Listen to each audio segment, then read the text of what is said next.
Now, the Big Ten added a ton of talent in the transfer portal, but what about the guys who are returning? Who are some of the top returning players by position on offense? Well, I have them on my all returning Big Ten offense for 2026 season. We'll do defense in another video, but for this one, I wanted to focus on those guys coming back to the Big Ten next season. Now, before we get into the picks, let's lay some ground rules, okay?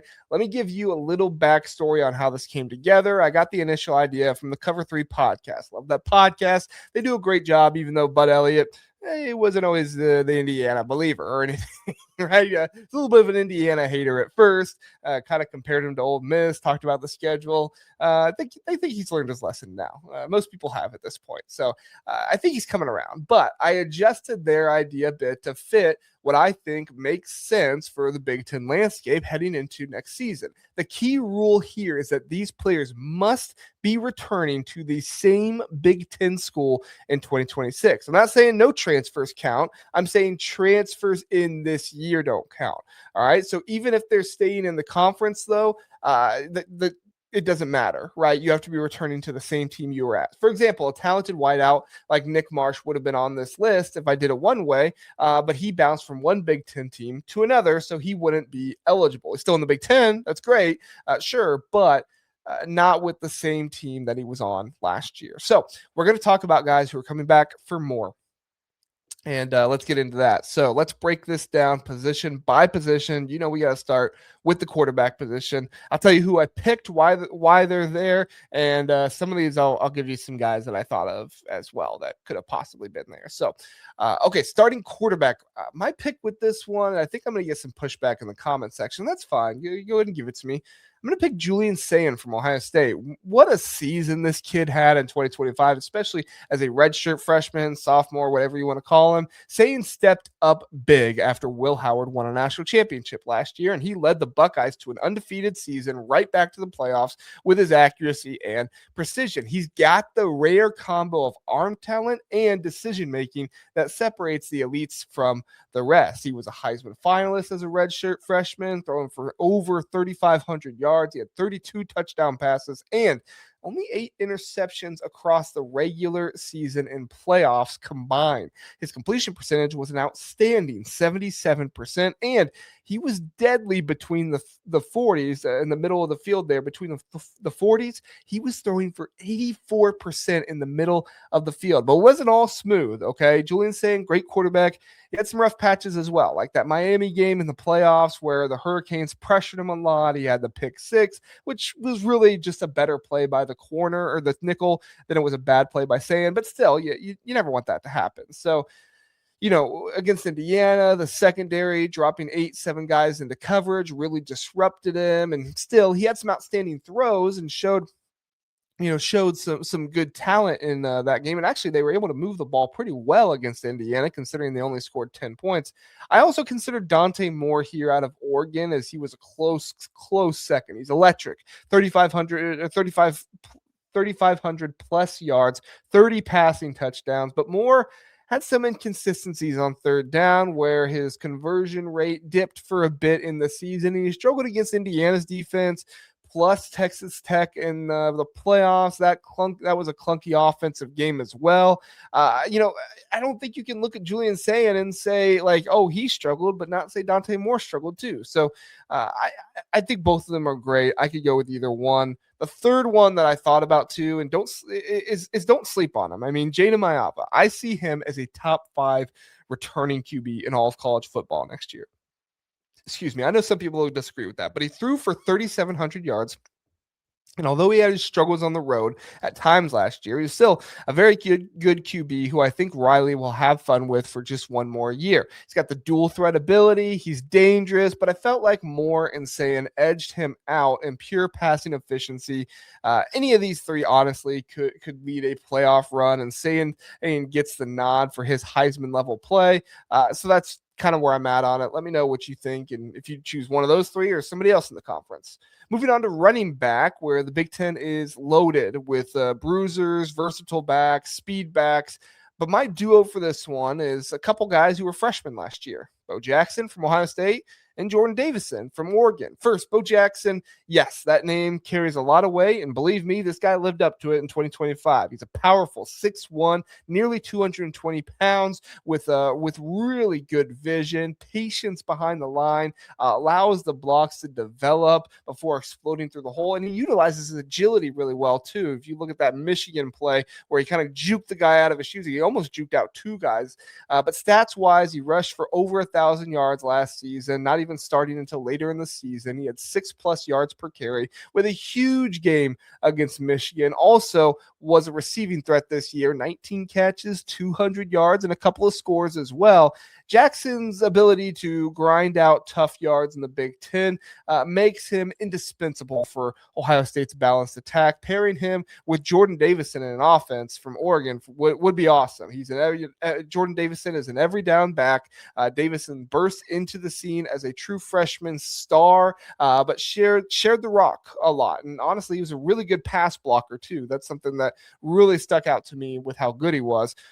He rushed this season for less than 700 yards, 667, but he had 15 touchdowns and averaged 5.9 yards per carry as he did a lot of the short yardage situations. He's excellent in short yardage. He averaged 2.4 yards per carry on third or fourth down from 1 or 2 yards away. In the red zone, he was unstoppable, scored 12 times inside the 20. Together, Jackson and Davison form a thunder and lightning type of combo that could terrorize defenses. I'm really excited to see him next to Deer Hill next season. Now, wide receivers, this position is stacked as per usual in the Big Ten. My first pick, obviously, Jeremiah Smith from Ohio State. Then I'm going to go with Charlie Becker from Indiana and KJ Duff from Rutgers. Starting with Jeremiah Smith, the Buckeyes star, already drawing tons of NFL interest. He could go to the draft right now if he was eligible to, but 6'3", 215 pounds. He's a mismatch nightmare with his route running precision, contested catch ability. In 2025, he hauled in 87 receptions for over 1,200 yards and had 12 touchdowns, including a ridiculous 6-catch, 123-yard performance against Penn State, where he had a couple scores in that one as well. Smith's yards after catch averaging 8 per reception, turning slants into big plays. He's able to make that happen. His hands are kind of glue-like. Now, he's had a couple drops here and there. He had 2 last season, but he's the alpha wide receiver, and so is Charlie Becker from Indiana. He brings that big play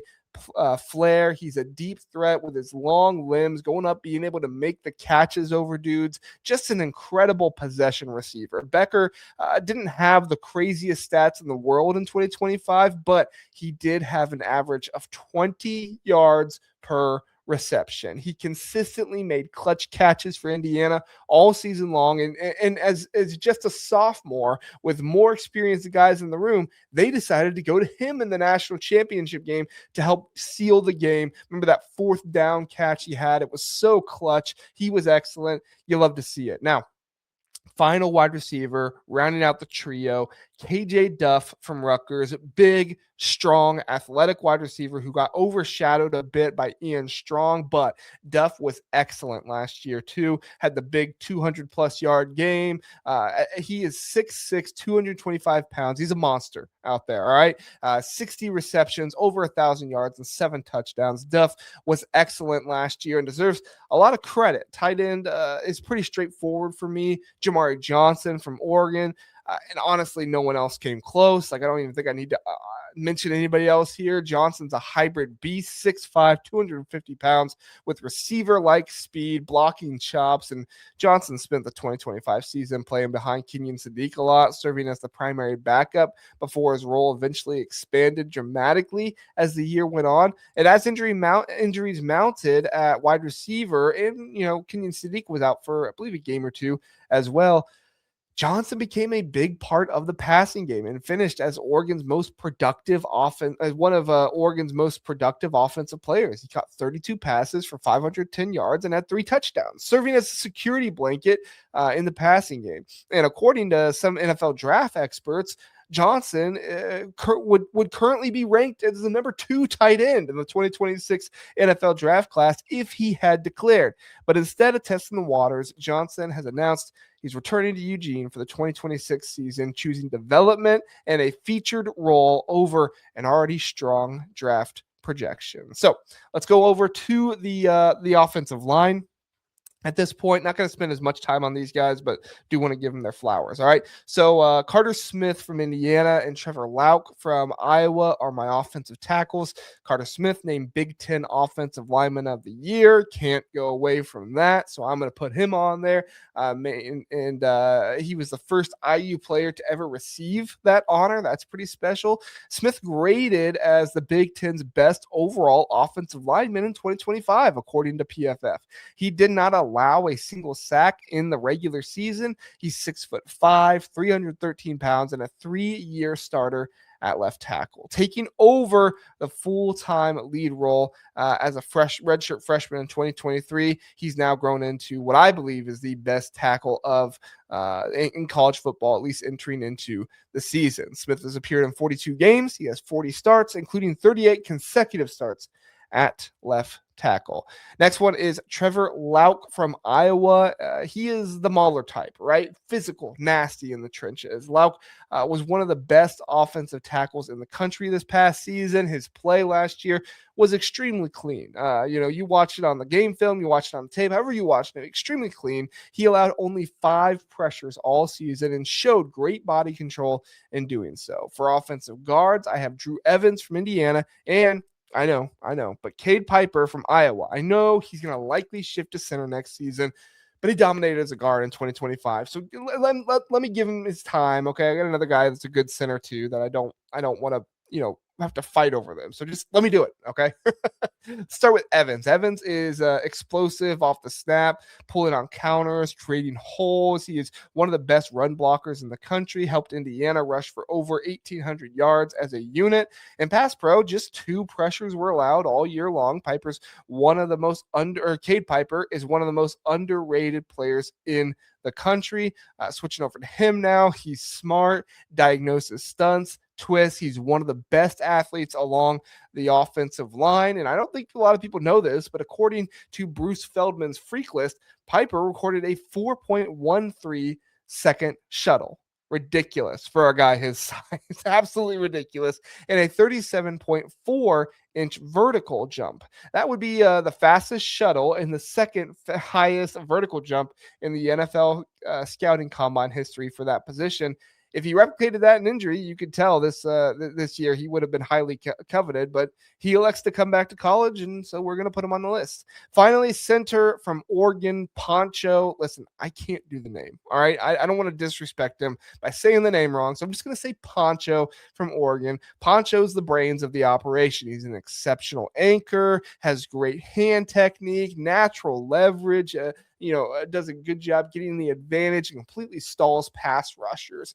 With extensive experience at centers, he combines high-level mental processing of the blitz and has a nasty demeanor as well. So finishing blocks to dominate opponents. He's a vet with a combination of technical skill and physical power, making him very, very reliable.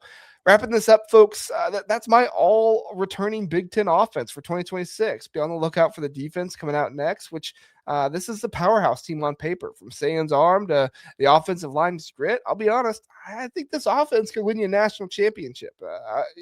Obviously the Big Ten can, so why can't this offense, right? The conference is evolving with all the realignment, but talent like this keeps being elite. What do you think of my selections? Drop your comments down below. Who did I snub? Hit that like button, subscribe for more Big Ten breakdowns